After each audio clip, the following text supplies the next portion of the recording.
Bonjour à tous, je suis Émilie, la cofondatrice de My Job Glasses et je suis ravie de vous retrouver pour ce 4e épisode de notre série de webinaires à la découverte de l'armée de terre. Alors d'abord, je voudrais m'assurer que vous m'entendez bien et que ça fonctionne. Donc je vais vous inviter à utiliser le chat qui se trouve en bas à droite et à m'envoyer un petit bonjour. Bonjour Johan, bonjour Thibaut, bonjour Estelle, bonjour Doriane, bonjour Mathilde, Estelle, Caïs. Lola, Marianne, Marion, Céline, Anne-Isabelle, Lucille, Sylvain, Anne-Ima. Waouh, je vois qu'on a beaucoup de filles, c'est super, ravie de vous voir nombreux. Bienvenue aux garçons aussi, on accueille tout le monde, on est ravis. Mais c'est vrai que comme on reçoit une générale aujourd'hui, c'est super d'avoir plein de filles. Comme Cristal, Louis, Anne-Cécile, Léa, bonjour, ravie de vous avoir avec nous. Bonjour Arnaud aussi et Lucas. Bon, ben voilà, vous arrivez encore et vous nous dites bonjour. Donc, je vois que ça fonctionne. Ravie de vous retrouver pour ce nouvel épisode à la découverte de l'armée de terre où on vous fait découvrir à chaque fois un professionnel différent de l'armée de terre, un soldat qui a un rôle différent et c'est ce qui fait la beauté aussi de l'armée de terre. Vous allez le voir tout à l'heure. Énormément d'opportunités, de parcours et parfois même des parcours qu'on n'imagine pas et c'est ce qu'on va essayer de vous montrer ce soir. Alors, je vous rappelle comment ça fonctionne. Dans quelques instants, notre invité va me rejoindre et j'aurai la chance de pouvoir lui poser des questions assez générales sur son parcours pendant la première partie qui va durer 30-35 minutes à peu près. Et pendant la deuxième partie, c'est vous qui allez pouvoir poser vos questions. Alors, pas tout à fait, vous allez me donner vos questions et moi, je vais me faire votre porte-parole. C'est pourquoi j'ai besoin qu'en plus de vos questions, vous puissiez me donner votre prénom, votre âge, l'établissement dans lequel vous étudiez, pour que je puisse donner le plus de contexte possible à notre invité quand je vais lui poser votre question. Autre point, n'attendez pas forcément la deuxième partie pour poser vos questions. N'hésitez pas à les poser pendant la première partie et à les voter pour les questions qui vous intéressent le plus. Parce que, en effet, comme vous êtes très nombreux ce soir encore, on ne va pas pouvoir prendre l'ensemble de vos questions. Donc, je vais vous demander de l'aide. Je vais vous demander d'aller poser des questions dans l'onglet questions qui est juste à côté de l'onglet chat, mais également d'aller voter pour les questions qui vous intéressent le plus pour les faire remonter et vous assurer que ces questions-là pourront bien passer dans le temps qui nous est imparti. Pas de souci, pour ceux dont je ne prendrai pas les questions, vous aurez la possibilité de continuer les échanges avec les ambassadeurs et les ambassadrices de l'armée de terre qui sont au quotidien sur My Job Glasses. Je vous donnerai également rendez-vous à la rentrée après pour de nouveaux épisodes, puisque vous savez que c'est une série de webinaires qui est active et qui ne s'arrête pas. Donc, on aura d'autres profils et parcours passionnants de soldats de l'armée de terre qui seront avec nous et qui viendront vous présenter l'armée de terre sous différentes facettes. Voilà, je vais ne pas tarder à faire venir sur scène avec moi notre invité du jour. Mais avant, je voulais vous donner quelques petits éléments parce que vous allez le voir, le webinaire d'aujourd'hui, ce qui va être assez intéressant, c'est que déjà, on a une femme générale. Et ça, c'est un vrai sujet, c'est pour vous montrer qu'il n'y a pas de différence de traitement entre les hommes et les femmes au sein de l'armée de terre. Et ça, c'est un point extrêmement important et vous verrez que le parcours exceptionnel de la générale en témoigne. Et l'autre point important, c'est que vous allez voir qu'on a des parcours extrêmement divers au sein de l'armée de terre et que parfois même, et ça va être le cas de la générale, on a des parcours en interarmée, voire même de manière encore plus large. Et donc, du coup, on va beaucoup parler ce soir aussi de relations internationales et vous allez voir peut-être aussi dans le parcours de la générale des postes que vous n'aviez pas imaginés qui se faisaient au sein de l'armée de terre. Et donc, du coup, c'est pour vous montrer toutes les opportunités de parcours au sein de l'armée de terre qu'on a trouvé que c'était extrêmement intéressant d'avoir la chance d'avoir la générale Claire Nestier qui va nous rejoindre dans quelques tout petits instants. Alors, magie du direct.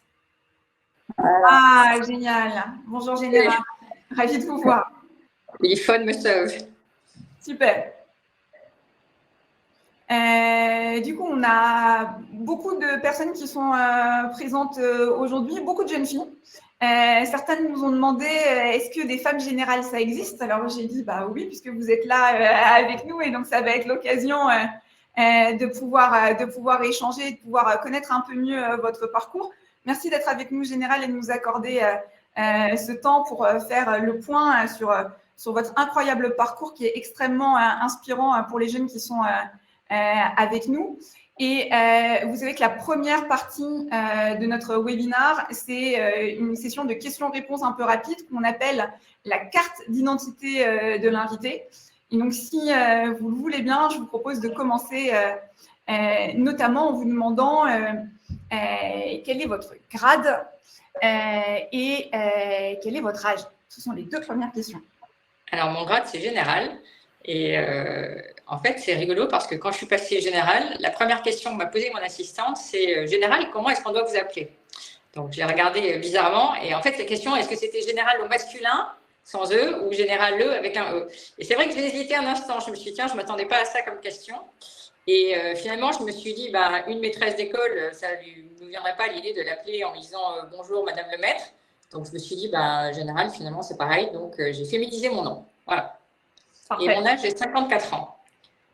Et je suis rentrée dans l'armée, j'avais 19 ans. Alors, justement, j'allais vous demander en quelle année avez-vous rejoint l'armée de terre? Donc, en 1988. Parfait. Ce serait quoi votre meilleur souvenir au sein de l'armée de terre? C'est difficile de répondre à cette question. C'est difficile parce que j'ai fait 10 ans au début de ma carrière strictement dans l'armée de terre, donc ça commence à être un peu vieux, ça remonte à il y a plus de 20 ans. Mais globalement, le souvenir que je garde de cette période-là, qui était une période où j'ai encadré des hommes et des femmes, c'est vraiment le challenge qui est de commander justement des équipes. Moi j'avais 21 ans, je commandais 35 personnes de toutes catégories, des soldats, des sous-officiers, des officiers plus âgés que moi, et puis des personnels civils aussi, beaucoup de personnels civils à la défense. Et donc arriver à faire fonctionner tout ce monde ensemble, c'est un vrai défi, mais on est formé pour ça en école, et finalement j'ai trouvé ça pas très compliqué et surtout extrêmement formateur. Parfait. Est-ce que vous avez une expérience en opération extérieure particulière que vous pourriez nous raconter, qui vous a particulièrement marqué? Je crois que toutes les expériences qu'on peut avoir en opération extérieure sont extrêmement marquantes parce qu'en fait, c'est l'aboutissement de toute la phase de préparation qu'on vit dans les casernes ou dans les états-majors. Donc forcément, c'est marquant parce que c'est l'aboutissement de notre métier. Moi, évidemment, j'ai été marquée par mon expérience comme adjoint au commandant de l'opération Barkhane pour les questions de renseignement. Donc, en fait, je conseillais le général qui commandait sur tout ce qui était la préparation des opérations qui allaient être menées pour savoir ce que faisait notre adversaire, qui il était, où est-ce qu'on risquait de le trouver et comment on mettait tout ça en œuvre. Est-ce qu'il y a un challenge particulièrement important auquel vous avez dû faire face ou auquel vous devez faire face aujourd'hui? Alors, on en a plein, des challenges, parce qu'on a une carrière qui est extrêmement variée. Ça fait 35 ans que je suis dans l'armée, donc des challenges, on en a, je dirais, à chaque poste. On a des postes, en tout cas, moi, j'ai eu des postes très différents et je pense que tous les officiers, quand ils commencent à devenir supérieurs, c'est-à-dire après à peu près 15 ans d'armée, on est tous confrontés à des métiers différents et donc à des challenges différents. Ce que je peux vivre, je peux vous dire, peut-être que quelque chose qui est intéressant, c'est ce que je vis aujourd'hui. Aujourd'hui, je suis représentante militaire adjointe de la France auprès de l'OTAN, de l'Atlantique Nord. Et donc, mon métier quotidien, c'est de faire en sorte que les intérêts français soient préservés, d'une part, mais aussi m'assurer que on arrive à un consensus. Il y a 31 alliés, et donc tous les jours, toutes les décisions qui sont prises, elles sont en consensus. Donc, on négocie pour trouver une solution qui aille bien aux forces armées des 31 alliés. Et c'est bien le principe de travailler avec des alliés, en fait. Et ça, c'est quand même pas simple de négocier à 31. Et surtout se mettre d'accord. J'imagine. Est-ce qu'il y a un livre ou un film qui vous a inspiré pour devenir militaire? Est-ce que c'était quelque chose que vous vouliez faire depuis toute petite? Est-ce que vous aviez déjà des parents dans les forces armées? Comment ça s'est passé pour vous? Pas du tout. J'avais deux parents profs d'anglais. Mon père, d'ailleurs, n'avait pas voulu faire son service, donc autant vous dire que c'était quand même pas une vocation familiale. Ceci dit, j'avais un oncle qui avait été sous-officier dans l'armée de l'air et une tante qui avait été sous-officier dans l'armée de terre. Donc il y avait probablement quand même une fibre familiale, voilà, vouloir servir son pays. D'ailleurs, mes parents qui sont profs, c'est aussi une façon de servir son pays en s'occupant de l'éducation des plus jeunes. Non, moi, je voulais vraiment être militaire, je voulais commander. Je voulais aussi, j'avais compris qu'en étant militaire, on pouvait travailler avec d'autres armées et qu'il y avait un lien avec tout ce qui était relations internationales et politique internationale. Et ça m'intéressait beaucoup. Et j'étais intéressée par tout ce qui était relations internationales et renseignements. Donc, je suis vraiment rentrée avec cette idée et bah, je suis super heureuse parce que c'est ce que j'ai réussi à faire. Donc, voilà. Et En du effet. coup, à l'époque, il n'y avait pas Internet. Je suis un peu dans notre. Tout ça, c'est vieux. Il n'y avait pas Internet, donc on avait écrit, je me souviens, à l'équivalent des centres de recrutement aujourd'hui. Et par courrier, on avait eu tout un dossier qui nous expliquait comment on pouvait être militaire. Parce que moi, j'ai voulu m'engager en troisième. Et mes parents, qui étaient profs, m'ont dit non, essaye de faire des études. Donc en terminale, j'ai dit je veux m'engager pour être sous-officier. Toujours mes mêmes parents qui m'ont dit ben non, essaye de faire des études. Dans ce que j'ai continué. Donc j'ai été en lycée militaire à La Flèche. Et là, j'ai fait une hypocagne et une cagne, donc littéraire, parce que j'étais vraiment mauvaise en maths. Et mon rêve, c'était d'être aviatrice, sauf que pour être aviatrice, il fallait être bon en maths. Il n'y avait que des filières scientifiques. Donc, je suis rentrée, je dirais, un peu par défaut dans l'armée de terre. Donc, pas par défaut dans les forces armées, parce que je voulais vraiment être militaire, mais j'ai choisi l'armée de terre parce que c'était la seule armée qui, à l'époque, permettait d'avoir des militaires. Mais aujourd'hui, toutes les armées ouvrent à toutes les filières, donc c'est plus simple. Parfait. Bah, merci de vous être prêté à ce premier jeu. Et bah, du coup, ça nous donne envie d'en apprendre plus sur la suite de votre parcours. Puisque donc, du coup, vous commencez en tant qu'officier, jeune officier dans l'armée de terre. Est-ce que vous pouvez nous raconter rapidement vos premières années, comment ça se passe, combien de personnes vous avez la responsabilité de combien de personnes en sortant? Vous aviez quel âge Alors, je suis sortie jeune parce que j'étais rentrée jeune. Donc, je suis sortie, j'avais 21 ans. J'étais en régiment de transmission, donc c'est l'équivalent des télécommunications. Et j'étais dans un service qui s'occupait de toute la zone sud-est de la France. J'étais responsable des installations et de la maintenance de tous les systèmes d'information. Donc, c'était tout ce qui était téléphonie, centre téléphonique, tirer des réseaux, informatique, chiffres, radio, faisceau hertzien. Voilà. Et donc, on s'assurait que toutes les casernes puissent fonctionner et puis qu'elles soient dépannées s'il y avait besoin. Et quand il y avait des nouvelles casernes qui se construisaient, on devait les faire. Donc c'était un peu un boulot de France Télécom militaire que j'ai fait à l'époque. Et c'est pour ça que j'avais pas mal de civils techniciens sous mes ordres, qui étaient des ouvriers d'État ou qui étaient des techniciens qui avaient ces compétences-là. Voilà. Et peut-être pour montrer aux jeunes que quand on rejoint l'armée de terre en tant qu'officier, même très jeune, on a beaucoup de responsabilités. À 21 ans, vous aviez la responsabilité de combien de personnes? Il y avait à peu près 35 personnes. 35 personnes et ça allait. Alors, il y avait des soldats et beaucoup de sous-officiers techniciens et personnel civil technicien. Ensuite, on passe en général, donc ça c'est le temps de chef de section. En général, après, on passe adjoint au commandant d'unité qui marque l'étape d'après et on voit une progressivité, vous voyez, parce que le summum d'un début de carrière d'officier, je dirais dans les 10 premières années, c'est quand on commande une compagnie. Commander une compagnie, c'est à peu près 130 personnes, entre 100 et 130 personnes selon les compagnies. Mais en fait, on ne passe pas de commander 30 personnes à 130 personnes du jour au lendemain en disant bah, tu te débrouilles. Donc il y a toujours une espèce de progressivité où on apprend et où on est aussi testé. On a des formations, on a des cours, donc on passe souvent adjoint. Donc après avoir été chef de section, j'étais adjoint à un commandant de compagnie, ce qui permet de bien appréhender ce que c'est que le niveau d'une compagnie. Et on suit aussi un cours pendant 5 mois à peu près ou 4 mois où on nous forme à la fois sur la technique, parce que si on est artilleur, eh bien, on doit connaître plus de choses sur l'artillerie. Moi, j'étais dans les transmissions, donc je devais connaître plus de choses sur les transmissions pour mieux comprendre les enjeux un peu plus vastes, mais aussi sur comment gérer les hommes, comment gérer les budgets, comment gérer les équipements, parce que tout ça, c'est des choses qu'on fait quand on commande une compagnie. Très clair. Et la suite? Le poste d'après? Alors, après, moi, j'étais maman avec 2 petits-enfants et j'ai divorcé à ce moment-là. Et donc, j'ai demandé à avoir un poste où je pouvais être en temps plus d'état-major et de façon à ne pas partir, par exemple, en opération extérieure à ce moment-là. Et pour pouvoir mener de front ma vie de famille et puis ma vie professionnelle. Ce qui a été accepté, on m'a dit, c'est pas très bon pour ta carrière, mais si c'est ton choix, c'est ton choix. Donc, c'était mon choix. Et donc, j'ai fait ça pendant 2 ans où j'étais dans un organisme qui gère tous les gens qui sont plus dans des régiments, soit parce qu'ils sont malades, soit parce qu'ils sont en poste à l'étranger. Donc, c'est des isolés, on appelle ça comme ça. Et donc, moi, dans cet organisme, je m'occupais de tout ce qui était préparation militaire des gens qui travaillent dans l'organisme, donc un bureau instruction. Voilà. Donc, j'ai fait ça pendant 2 ans. Au bout de 2 ans, ma situation de famille était plus stable. Mes enfants avaient un petit peu grandi. Donc là, je suis repartie à faire tout à fait autre chose.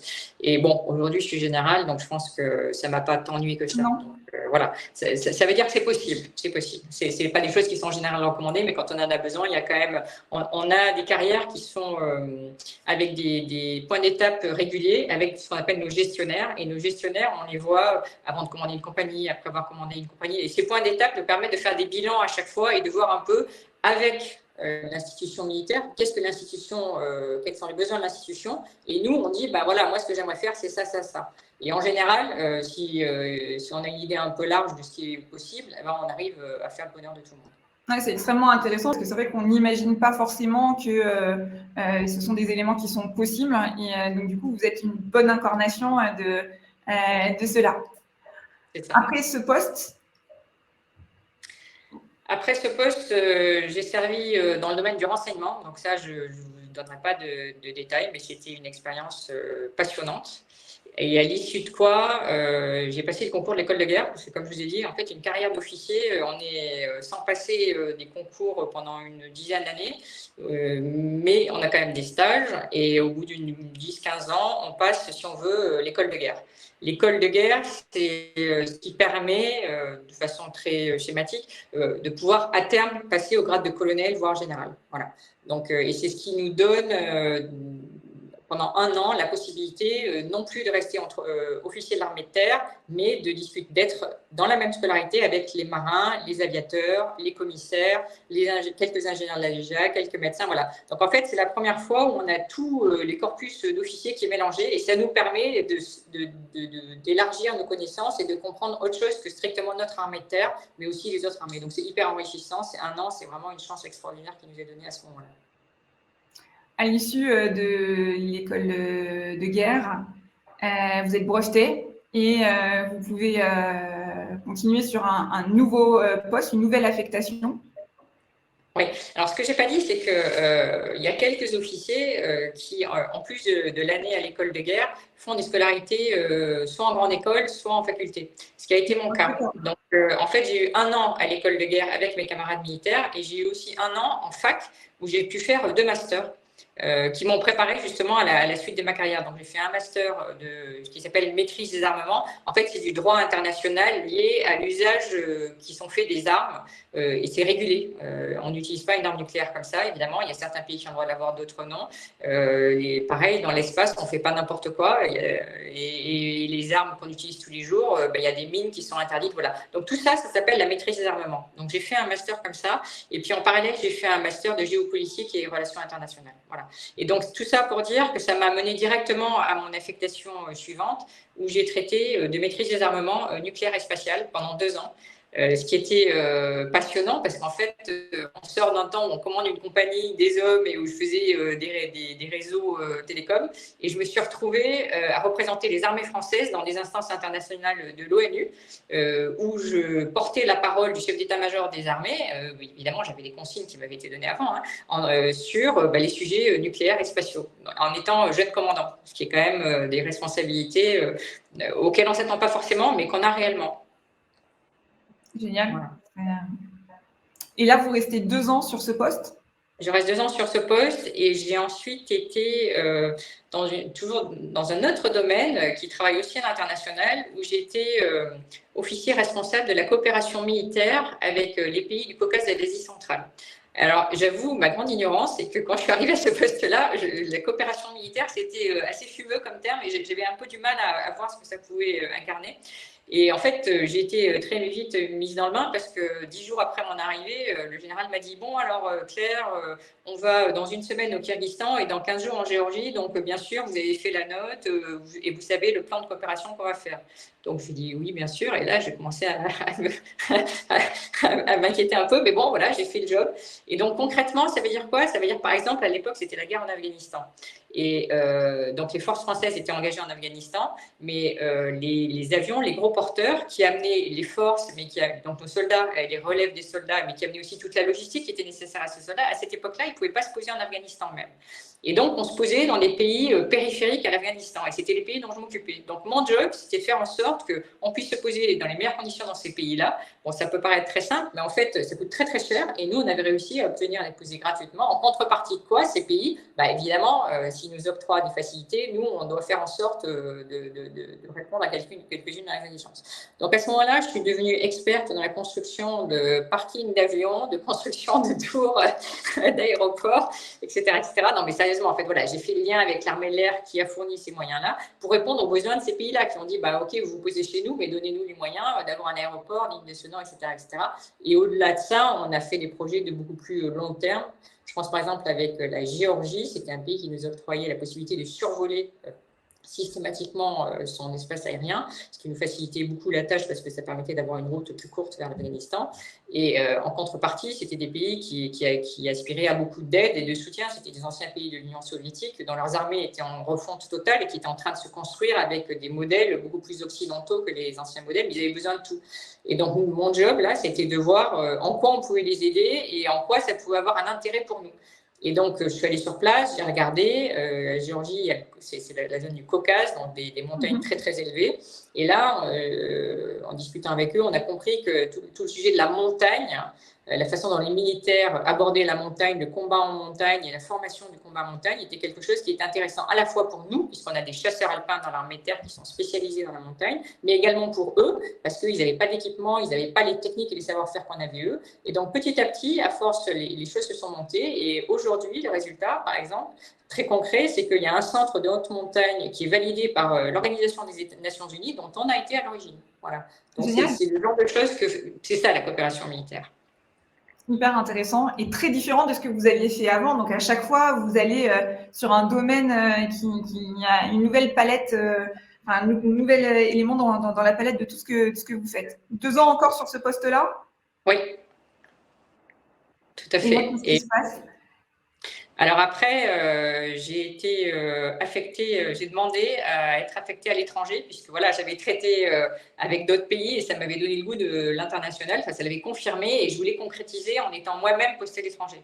Et donc j'ai été affectée à l'état-major militaire de l'Union européenne, qui est un état-major militaire à l'Union européenne, de 400 personnes environ. Et là, j'étais au directeur du cabinet du directeur général, qui était un général britannique, donc j'étais sous ses ordres, et puis mon chef direct, c'était le directeur de cabinet, qui était un colonel parachutiste allemand, qui n'avait pas trop l'habitude des femmes dans l'armée, mais qui s'y est habitué. Très bien. Qu'est-ce que vous faites dans ce rôle-là? Concrètement, c'est quoi vos journées, vos missions? Comment ça se passe? Alors, les journées, elles sont très cadencées par le chef quand on est dans une direction du cabinet et les exigences du chef, donc de ce général anglais qui commandait l'état-major. Donc, c'était lui qui donnait les grandes orientations. Et donc, nous, notre job, c'était de traduire les grandes orientations du chef à tout l'état-major et à dire à chaque partie de l'état-major, ceux qui s'occupent de la logistique, des ressources humaines, de la finance, de planifier les opérations, de leur dire voilà ce que le chef veut, donc voilà comment vous allez le faire. Et en retour, on recevait les travaux de ces officiers, on regardait s'ils nous semblaient être de la bonne qualité d'une part, mais également s'il ne fallait pas mieux les coordonner. Et donc ça, c'était notre job, de faire un peu le filtre entre le directeur et les officiers de l'état-major. Donc ça, c'est hyper enrichissant parce que, en fait, on apprend un peu de tous les domaines et donc on enrichit beaucoup sa connaissance militaire. Mais c'est des jobs qui sont exigeants. Parce que ça veut dire qu'il faut beaucoup travailler. Parce que si on veut corriger les gens qui en savent plus dans les domaines d'expertise, ça veut dire qu'il faut comprendre, qu'il faut s'investir, il faut donner son temps. Mais après, c'est valorisant parce qu'on en sort grandi. Et là, vous étiez basé? Là, j'étais basée à Bruxelles. Bruxelles. Voilà. Et puis, la deuxième partie de ce job que j'ai oublié, c'est que à Bruxelles, il y a évidemment les ambassadeurs qui siègent dans des comités politiques. Et il y a un comité politique qui s'occupe spécialement des questions de défense. Et donc, il y avait un représentant de l'état-major militaire qui prenait note de ce que disaient ces ambassadeurs et qui répondait aux questions militaires. Et donc, c'était moi, en fait. Donc ça, c'était mon deuxième job, c'est que je représentais le directeur général de l'état-major dans ce comité et je lui rendais compte de ce qu'il fallait ou je répondais aux questions des ambassadeurs chez ANAV. Donc là aussi, ça m'a permis pour la première fois d'être en contact avec le monde diplomatique.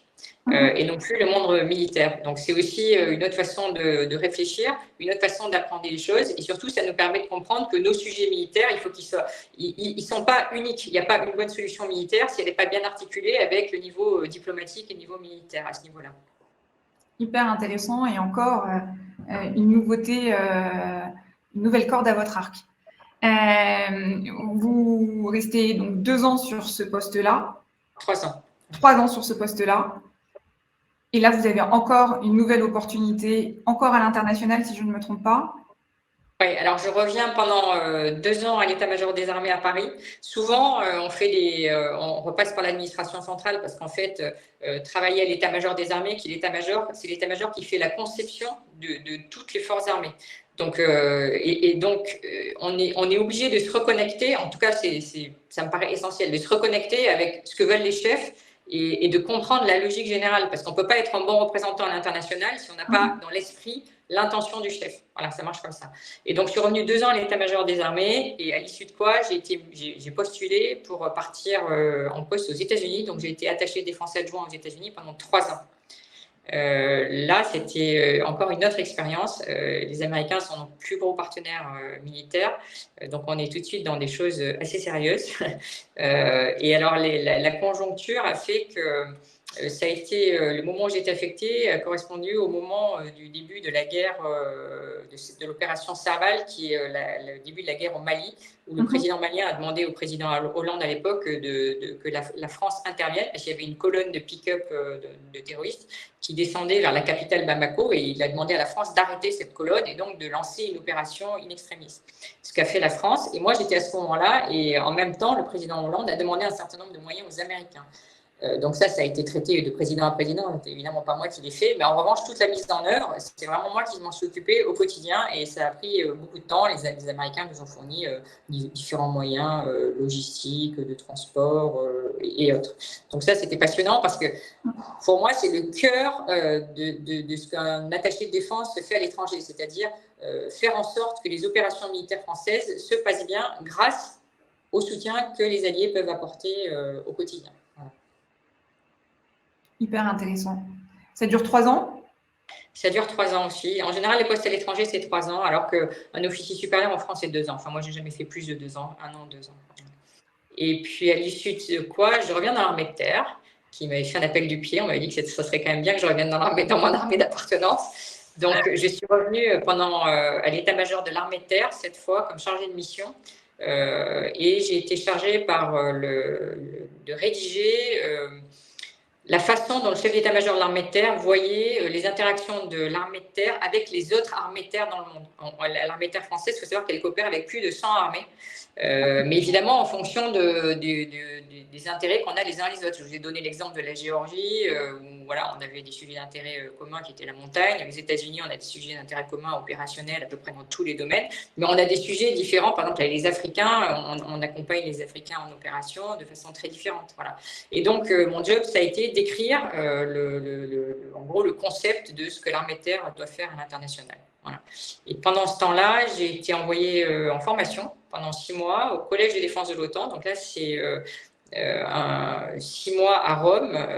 C'est des cours qui sont à la fois pour apprendre l'OTAN et puis pour parler de relations internationales. Et on est avec 31 alliés. Donc tout ça est en anglais et on se prépare au travail en comité où on est 31 à restituer, à essayer de se mettre d'accord. Donc j'ai fait ça 6 mois.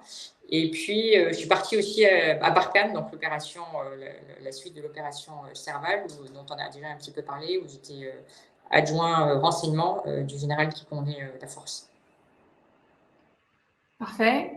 Suite à ça, vous rejoignez Suite à ça, je rejoins. En fait, non, je ne rejoins pas Paris. Je pars à l'OTAN. Exactement, vous rejoignez l'OTAN. Voilà, ce qui était la suite logique, en fait, après. Donc là, j'ai été officier inséré dans la structure de l'OTAN et j'ai été conseiller spécial de la plus haute autorité militaire de l'Alliance, qui est donc ça s'appelle le président du comité militaire. C'est toujours un ancien chef d'état-major d'une armée, enfin des armées, un des 31 alliés. Et là, en l'occurrence, c'était un général britannique à nouveau, donc l'ancien chef d'état-major de l'armée britannique, qui a été mon chef pendant 2 ans. Là, c'est un job qui est très particulier parce que c'est quelqu'un qui est vraiment à la jonction entre le politique et le militaire. C'est lui qui porte la voix des chefs d'état-major des 31 alliés au niveau politique de l'Alliance. Et donc, le job d'un assistant de quelqu'un comme ça, c'est de répondre à ses demandes, mais qui touche à tous les domaines. Un jour, c'est une fiche où il dit « fais-moi un point sur les équipements futurs dans tel domaine ». Le lendemain, c'est « fais-moi un point sur les problèmes de ressources humaines là ». Le surlendemain, c'est « fais-moi… » Voilà. Et donc là, évidemment, on n'est pas omniscient. On s'appuie sur un état-major, on s'appuie sur les réseaux de gens qu'on connaît pour essayer de lui faire un point le plus précis possible, de façon à ce que lui, ensuite, porte ce point à son niveau, au niveau des autorités politiques. Donc là aussi, c'est super enrichissant, mais c'est exigeant, c'est beaucoup de travail, beaucoup de lecture, beaucoup d'humilité. Je trouve que moi, ce que je retiens, c'est une grande école d'humilité, puisqu'à chaque fois, il y a une remise en question complète. On croit qu'on est colonel, moi j'étais colonel, on croit qu'on est colonel et qu'on sait beaucoup de choses, et en fait, on se rend compte qu'il y a des gens qui savent encore beaucoup plus que nous. Mais bon, le côté sympa, c'est qu'on apprend. Et c'est 3 ans aussi, ce poste? 2 ans. Alors là, j'ai fait 2 ans parce que je suis rentrée en France pour faire le cours des hautes études militaires. Donc, c'est la formation de plus haut niveau qui est réservée aux colonels qui ont vocation à finir généraux avec plus de 2 étoiles. Et en même temps, couplé à cette formation qui dure 1 an, on a la chance de suivre l'Institut des hautes études de la défense nationale, où là, on est mélangé avec des cadres dirigeants civils, des journalistes, des ingénieurs, des gens qui ont affaire à la défense ou pas. Et donc là aussi, ça nous donne une ouverture et une compréhension des enjeux qui est très intéressante. Voilà.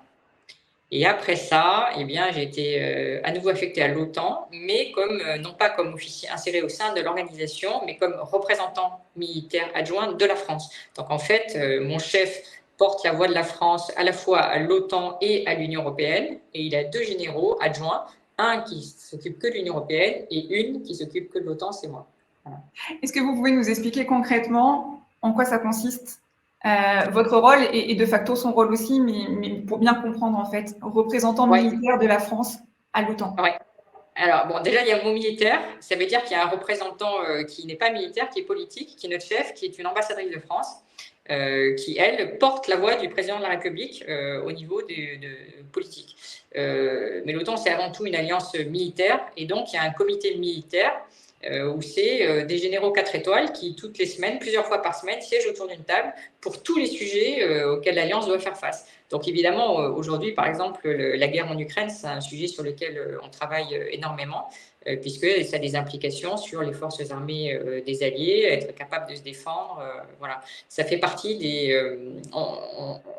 le principe du fonctionnement de l'OTAN, encore une fois, c'est que on traite de tous les sujets qui intéressent les armées. L'OTAN, c'est la machine qui permet de standardiser et de faire en sorte que des Albanais soient capables de travailler avec des Français, qui soient capables de travailler avec des Américains, que tout ça obéisse à un chef unique et qu'il y a une chaîne de transmission et de commandement qui fonctionne, que tous ces gens-là s'entraînent ensemble. Et donc, l'OTAN traite de tout ça, fait des gros exercices, établit des standards, établit des chaînes de communication, établit des besoins en hommes et en force en disant, ben voilà, dans tel cas, combien d'hommes il faudrait faire et comment, voilà. Donc, tout ça, c'est très large, en fait, c'est l'agrégat de tout ce qu'on fait au niveau national, mais à 31. Et donc, nous, ici, mon chef et moi, on siège dans ce comité et on fait en sorte que les décisions qui sont prises, elles aillent bien à la France. Et on pousse les idées françaises aussi. Super. Alors, pour la petite histoire, la première invitée de tous les webinars qu'on ait jamais fait chez MyJobGlasses qui mettait en avant des professionnels, c'était l'ambassadrice de France auprès de l'OTAN. Donc, voilà, quelques années plus tard, c'est vous qui êtes le pendant militaire qui êtes avec nous et qui nous partagez un parcours assez incroyable, très riche. et dans lequel on se rend compte que vous avez beaucoup été à l'international, beaucoup en interarmée. Et en tout cas, moi, je ne sais pas les jeunes qui nous écoutent, mais moi, j'ai été extrêmement surprise de toutes les opportunités qu'offrait finalement aussi l'armée de terre dans ce domaine-là. Et puis aussi, et c'est quelque chose qu'on ne sait peut-être pas toujours, vous avez pu influencer votre carrière, demander à certains moments d'avoir un poste plutôt en état-major parce que vous en aviez besoin. J'ai appris aussi que vous aviez postulé pour partir aux États-Unis. Et donc, du coup, c'est des éléments qu'on ne connaît pas forcément et qui sont extrêmement intéressants aussi dans votre parcours, où on voit que vous avez beaucoup travaillé, vous avez été beaucoup formé. Vous avez vous-même suivi des études en plus aussi parce que vous aviez de l'intérêt sur certains éléments pour vous aider à vous spécialiser dans un domaine qui vous a permis après d'aller sur un sujet plus relations internationales. C'est extrêmement riche dans tout ce que vous avez fait, extrêmement intéressant. Je vois que le temps passe et donc du coup, je vous propose d'enchaîner sur les nombreuses questions que je vois côté jeunes que je vais trier du coup par vote. Et donc, du coup, la première question, c'est Lucille, qui a 23 ans, qui fait un master de relations internationales à l'ULB à Bruxelles. Et la question de Lucille, c'est quel conseil donneriez-vous pour évoluer au sein de l'armée, tel que vous l'avez fait à des personnes qui aspirent à avoir une carrière similaire à la vôtre? Alors, les conseils, c'est la persévérance. Il ne faut pas écouter tous les gens qui vont vous dire pourquoi ce n'est pas possible. Il faut y aller. La persévérance, il faut bosser. Et je pense qu'il faut être équilibré au sens où il faut bosser à la fois intellectuellement, il faut bosser physiquement, il faut faire du sport, il faut s'entretenir parce que moi, mon job, ça commence à 7h30 du matin, ça finit au mieux à 8h30 le soir et ça n'arrête pas. Et donc, il faut quand même avoir une forme de résilience et trouver le juste équilibre entre l'intellect, le physique et la détente. Voilà. Donc, du travail, de la persévérance, beaucoup d'humilité. Il faut accepter qu'on n'est pas au top quand on commence un job qu'on ne connaît pas. Mais il faut regarder ses chefs. On a des chefs qui sont bienveillants, donc écoutez les chefs. En général, ils ont plus d'expérience que nous. Et parfois, moi, j'ai des chefs qui m'ont dit des trucs. Je me suis dit, mais qu'est-ce qu'ils me racontent? Et puis, 6 mois après, je me suis dit, ah bah, il avait raison. Voilà. Donc, tout ça, ça tourne autour de l'humilité, de l'humain. On n'est pas tout seul, en fait. L'armée, c'est vraiment un truc qui est collectif. En régiment, c'est évident, mais même en état-major. Un officier d'état-major qui travaille tout seul, il ne sait pas faire. Donc, écoutez les autres, collectif, bosser, exigence. Voilà ce qu'il faut retenir.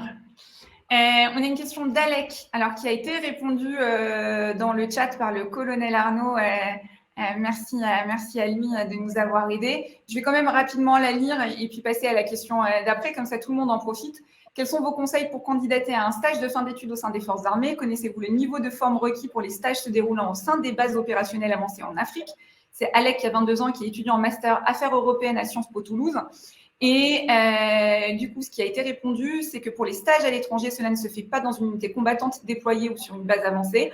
En revanche, stages et apprentissages peuvent être réalisés en France dans des unités militaires et des états-majors avec un lien qui vous a été donné pour pouvoir vous renseigner. Alors, il y a des stages qui se font aussi dans les missions de défense à l'étranger, mais ce n'est pas des stages, voilà, c'est un travail d'état-major.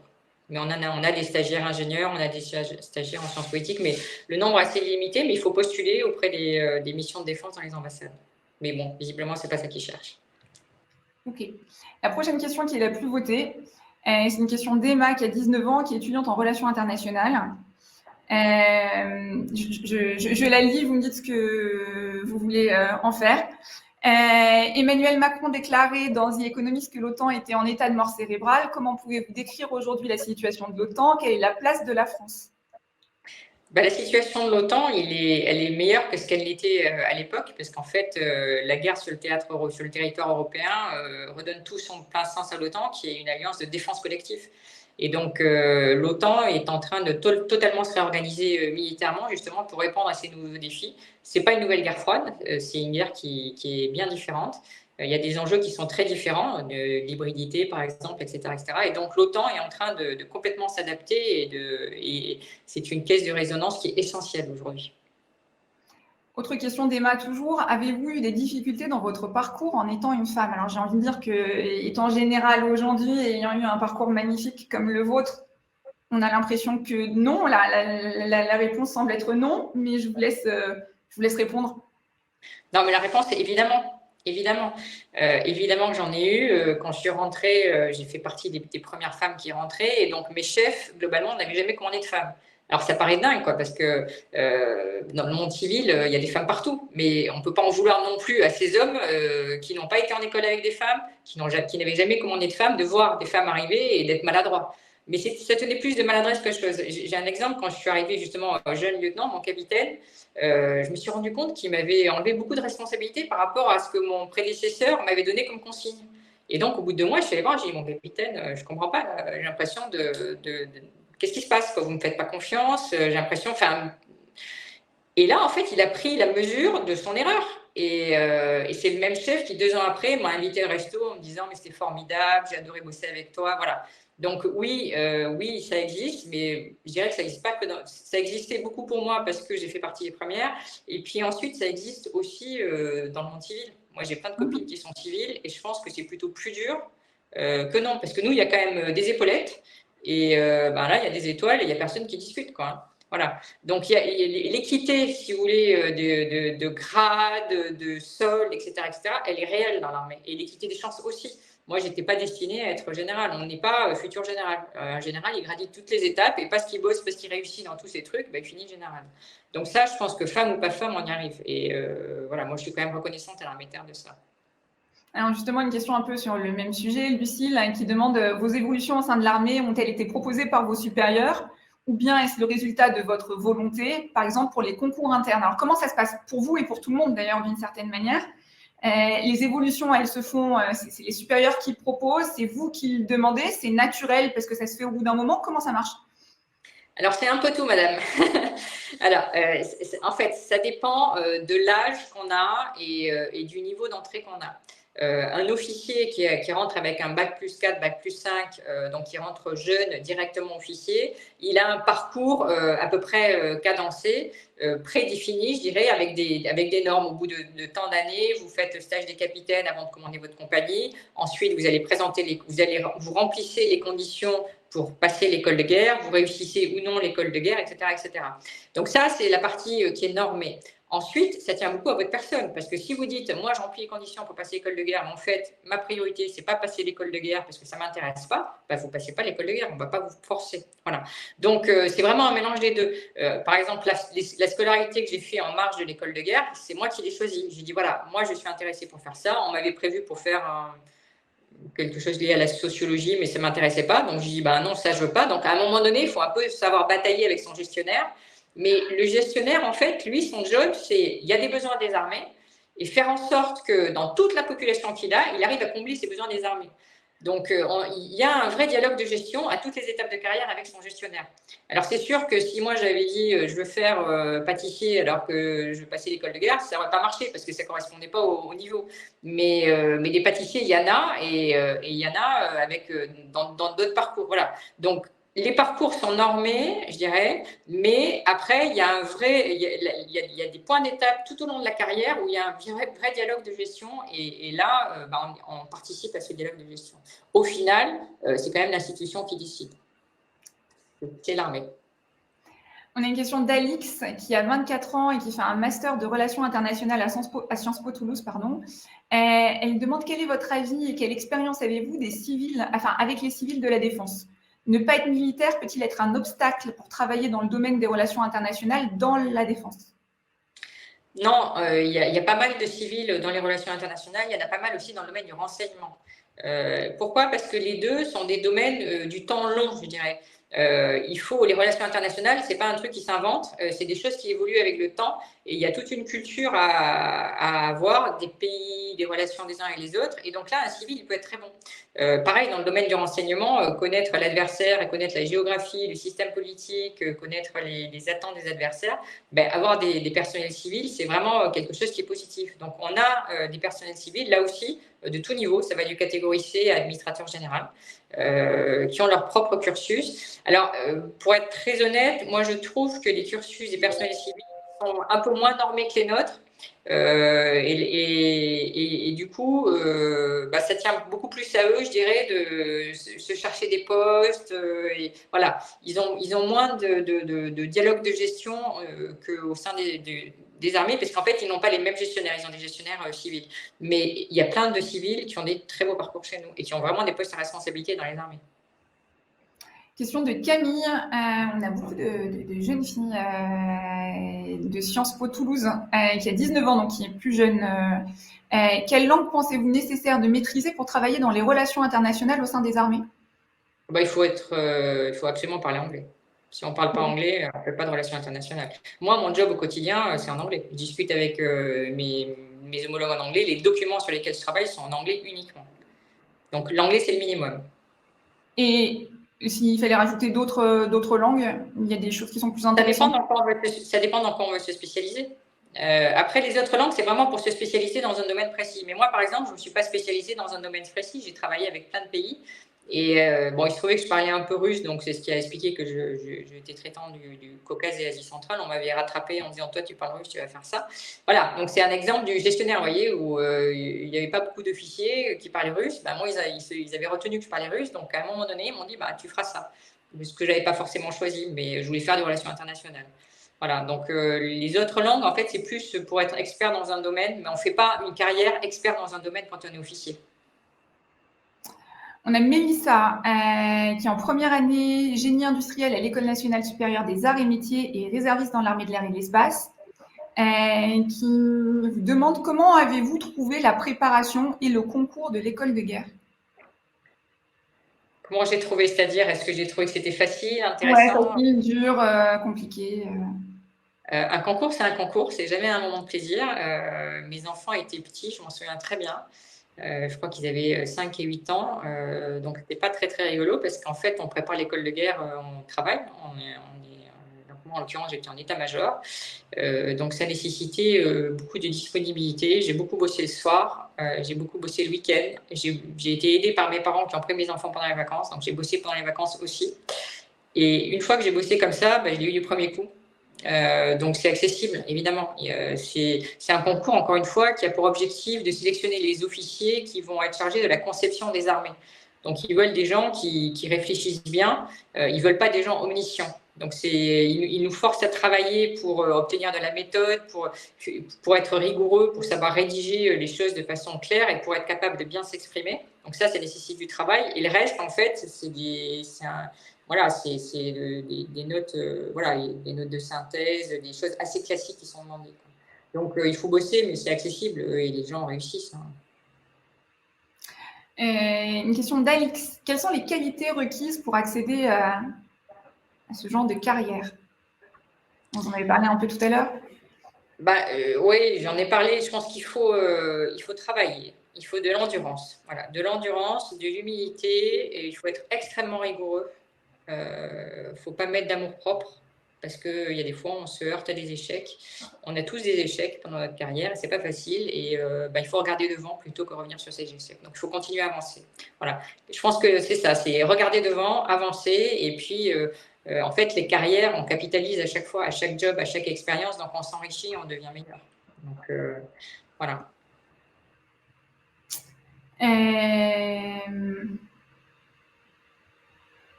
On a une question de Louis, qui est un candidat OSCE en Bac+5, qui dit depuis la fin de Barkhane, de moins en moins de troupes sont en OPEX. Faut-il rejoindre les forces spéciales pour être dans l'action?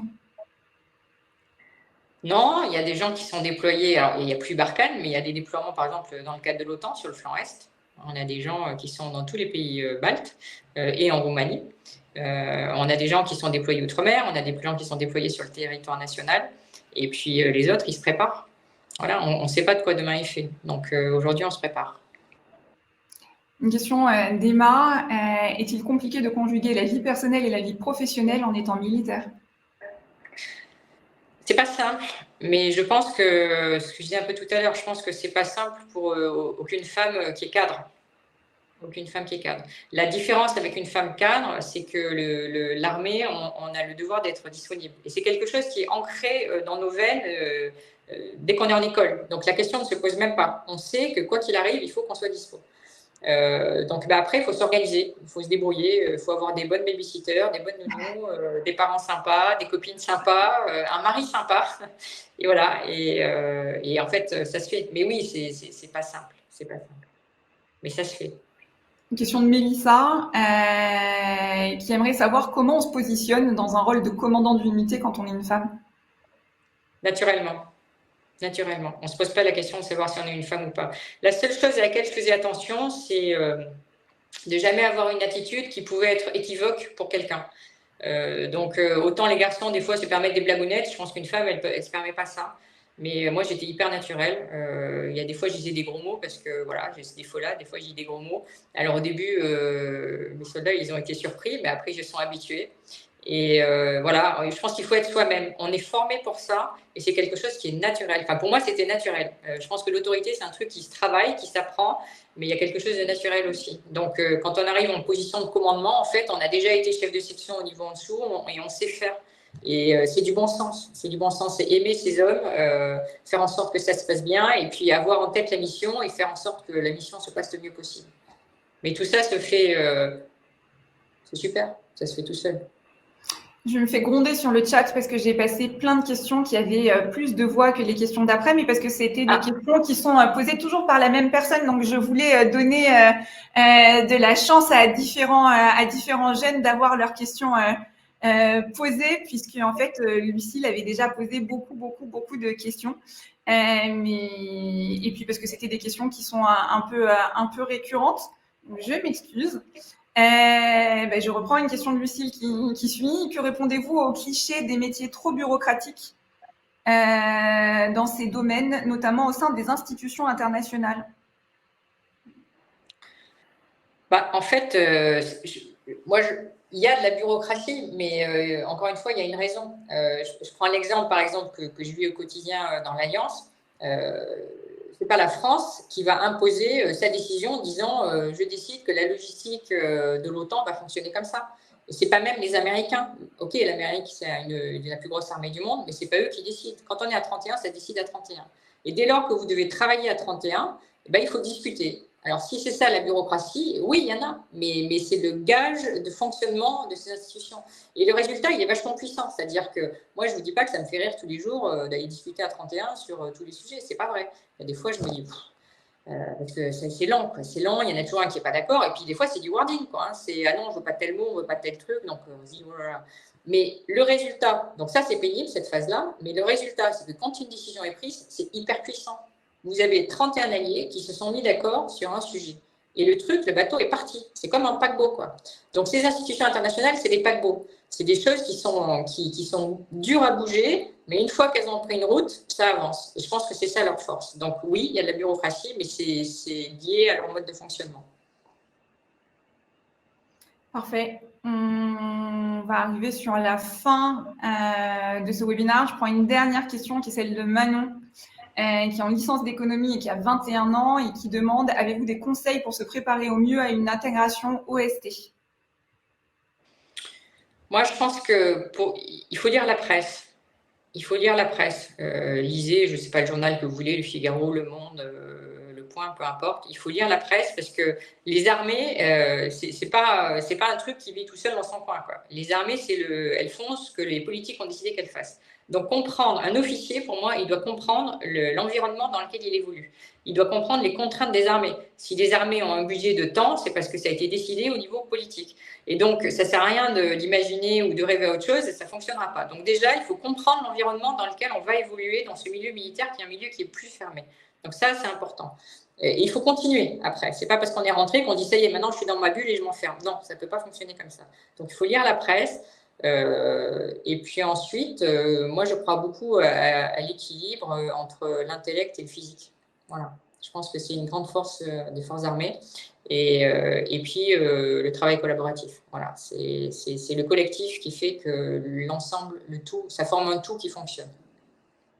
Merci infiniment, Claire, pour vous être prêtée au jeu, cette heure passée en votre compagnie. On a découvert tout votre parcours et tout ce que vous avez fait. Et puis, on s'est rendu compte que au sein de l'armée de terre, on peut aussi avoir des rôles qui sont interarmés, qui sont à l'international sur énormément de choses. Moi, je retiens trois sujets, 3 points importants. Vous nous avez parlé d'équité. D'équité entre les hommes et les femmes, le fait que aujourd'hui, en tant que général, ce qu'on regarde avant tout, c'est vos 2 étoiles et pas votre genre, que il y a une équité de solde aussi, vous l'avez dit tout à l'heure, et de responsabilité, et que même si, comme vous faisiez partie des toutes premières, ça n'a peut-être pas toujours été évident, et vous l'avez dit, de toute manière, pour les femmes, ce n'est pas toujours évident, que ce soit n'importe où, même dans le privé ou dans le monde civil. Mais en tout cas, il y a cette idée d'équité dans les responsabilités, dans le solde et dans les opportunités qui sont possibles. Vous avez beaucoup parlé de travail et de dépassement, de toujours se donner à fond, de se battre pour avoir ce qu'on veut avoir et de s'en donner les moyens. Et puis, on a senti aussi une grande exigence qui est importante. Et donc, du coup, c'est peut-être les 3 mots clés que je retiendrai de votre parcours et de l'expérience que vous avez donnée. Je voulais également rappeler que vous êtes l'illustration d'un parcours possible parmi plein de parcours possibles au sein de l'armée de terre. Pour rappel, l'armée de terre, c'est 16 000 postes par an, donc 14 000 militaires du rang, avec ou sans le bac, qui sont formés à leur spécialité, quelles que soient leurs études et les diplômes, et qui peuvent prétendre à tout autre domaine dans l'armée de terre. Et que, vous l'avez dit aussi, au fur et à mesure de tout votre parcours, vous êtes formés, vous êtes accompagnés pour avoir de nouvelles responsabilités. Et c'est, je crois, ce qu'on appelle aussi l'escalier social qui est possible via l'armée de terre et via les armées en général, qui permet à un maximum de personnes d'avoir des opportunités et de pouvoir accéder à des postes au sein de l'armée de terre. Je vais vous laisser le mot de la fin. Je voulais vous remercier, dire à tous nos jeunes, m'excuser pour les questions que je n'ai pas pu prendre, rappeler qu'il y a les ambassadeurs de l'armée de terre qui sont disponibles sur Major Glaces et avec lesquels vous pourrez échanger au quotidien. Donc, n'hésitez pas à aller continuer les échanges avec eux. Et puis, général, je vais vous laisser le mot de la fin, peut-être un message à destination de nos jeunes et puis de beaucoup de jeunes filles aussi qui étaient présentes ce soir pour vous écouter. Non, mais je pense que vous avez bien résumé notre conversation. Moi, je pense que le mot de la fin, c'est tout le monde a sa place dans l'armée de terre. Voilà, c'est vraiment c'est simple. Il y a beaucoup de métiers, tout est possible. Vous avez parlé des recrutements et un point, par exemple, qui illustrait ce que vous avez dit, c'est qu'il y a 60% des militaires du rang, des sous-officiers qui viennent des militaires du rang. De la même façon, il y a 60% des officiers qui viennent du corps des sous-officiers. Voyez. Donc voilà, il y a la progression sociale, c'est quelque chose qui est vrai, l'équité, c'est quelque chose qui est vrai, et puis on a tous ta place, et je pense que j'en suis un bon exemple. Merci infiniment d'avoir partagé votre beau parcours avec nous. Merci beaucoup, c'était le dernier webinaire de la saison. On vous donne rendez-vous après un été bien mérité. Si certains passent des examens, le bac ou autre chose, on croise les doigts pour vous et on vous souhaite le meilleur. Profitez bien de votre été et rendez-vous à la rentrée. À bientôt. Merci. Bonne chance à tous.